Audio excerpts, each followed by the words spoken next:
Sejam muito bem-vindos ao meu canal. Meu nome é Aida Lorantes e hoje nós vamos conversar sobre procrastinação.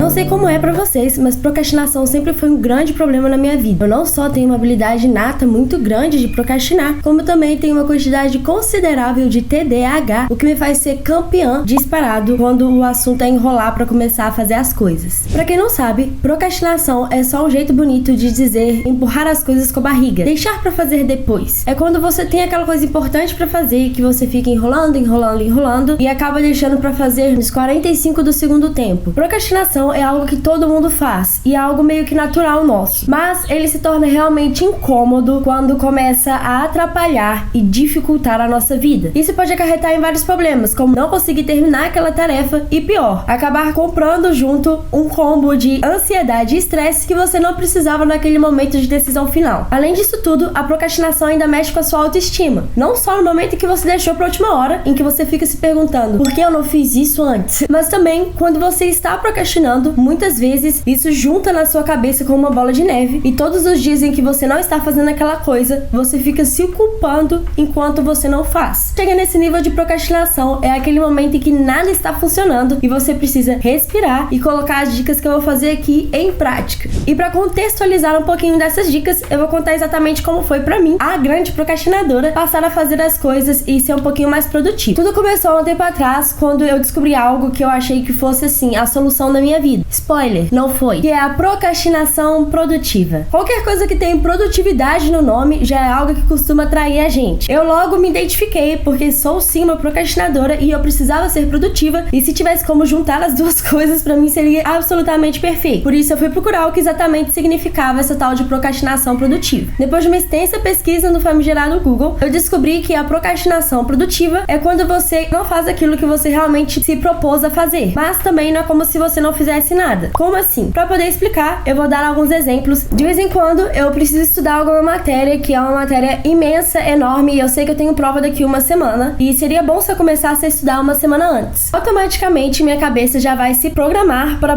procrastinar aquela tarefa. No lugar de procrastinar ficando no telefone, assistindo alguma série na Netflix, ou sei lá, lendo alguma coisa na internet, já que eu ia procrastinar de qualquer forma, eu decidia por arrumar o meu quarto, planejar algumas coisas da semana, fazer alguma atividade física, enfim, eu fazia todas as outras coisas que fossem tarefas e que fossem diferentes de estudar. Isso é a procrastinação produtiva. Então, eu estava dando checks na minha listinha de coisas a fazer, porém eu não estava fazendo aquilo que realmente importava, que era estudar para minha prova. A procrastinação produtiva, ela tem vários pontos positivos. Primeiro, ela tira a sensação de que você não está fazendo nada quando você está procrastinando. Você meio que cria um escudo para sua autoestima e você passa a fazer coisas efetivamente importantes. Arrumar meu quarto é algo que eu faria em qualquer momento. Por que não fazer agora? E realmente a procrastinação produtiva funciona, já que você para de fazer certas coisas que não acrescentavam nada na sua vida enquanto você estava procrastinando. O grande problema é que não necessariamente ser produtivo é fazer várias coisas. Isso é algo que a gente tem que colocar na nossa cabeça e que é muito difícil da gente entender, que produtividade não é igual muitas coisas feitas. Produtividade é fazer aquilo que você se comprometeu a fazer. Outra coisa também que ninguém conta sobre a procrastinação produtiva é que mesmo sendo produtivo, você ainda está procrastinando. É algo bom, mas não necessariamente ele funciona o tempo inteiro. Eu não estou dizendo pra você não fazer a tal da procrastinação produtiva. Ela funciona sim e ela tem resultados, que é realmente terminar aquelas tarefas que você teria que terminar em algum momento da sua vida. Mas acontece que, se você não tiver um controle muito bom daquilo que você está fazendo, isso pode acabar não sendo uma solução e sim um problema. Dessa maneira, as dicas que eu vou falar aqui hoje pra vocês, elas são não só pra poder controlar a procrastinação produtiva, mas também pra tentar contornar a procrastinação de um modo geral. Primeiro, se você nunca fez a tal da procrastinação produtiva, eu realmente sugiro que você faça alguma vez na vida, pra ver se é algo que te faz bem, se vai te ajudar de alguma maneira. Não tem como saber se você não testar. Mas eu sugiro que vocês tomem cuidado se vocês ainda estiverem de quarentena. Ou seja, se você está tendo aulas à distância, trabalhando de home office, qualquer outra coisa desse tipo. Enquanto você está em casa, a procrastinação produtiva, ela vira um monstro de 7 cabeças que você não estava preparado preparado para lidar naquele momento. Não sei dizer exatamente como, mas a partir do momento que eu fiquei em casa, surgiram várias mini coisas que eu decidi fazer para dar uma incrementada na minha vida. Isso é algo natural nosso, porque queira ou não, a gente ganhou tempo quando a gente ficou em isolamento social. Eu parei de ter minhas aulas presenciais e tive só as aulas teóricas online, já que não tinha como ter as aulas práticas, então minhas aulas meio que caíram pela metade. Nesse meio tempo da quarentena, em que minhas aulas foram dessa maneira, eu simplesmente inventei muita coisa pra fazer. E meu estudo foi sim ficando de lado. Fui empurrando os estudos pra debaixo do tapete. Eu sentia que eu estava sendo produtiva, já que eu estava fazendo muitas coisas, e coisas que não necessariamente eram tão importantes, porque elas só surgiram durante a quarentena. Uma hora as coisas vão voltar ao normal. Então agora eu estou no processo de voltar a ter aulas presenciais, em que eu já estou tendo as aulas práticas no ambulatório. Era um tempo que eu não estava contando antes e que, de repente, ele voltou pra minha vida. Não se esqueça do tempo que você tinha antes da vida em quarentena. Queira ou não, ele é o tempo que você realmente tem. Se você já conhece a procrastinação produtiva e acha ela maravilhosa e ela nunca te deu nenhum problema, perfeito. Isso significa que você encontrou aquilo que te faz bem. Mas, se ainda assim você sofre com alguns problemas de procrastinação, eis as dicas que eu tenho pra dar pra vocês hoje. A primeira delas é colocar um certo limite para aquilo que você for fazer enquanto estiver procrastinando. Independente do que for, coloque um limite. E coloque um limite antes de fazer. E aqui vai um exemplo meu. Antes de estudar, eu sempre gosto de ler um pouquinho. Ler é um dos passatempos preferidos que eu tenho. É algo que realmente me faz muito bem, além de ter vários outros pontos positivos na leitura, que um dia eu prometo que conto pra vocês em um vídeo aqui no canal. Funciona muito bem pra mim,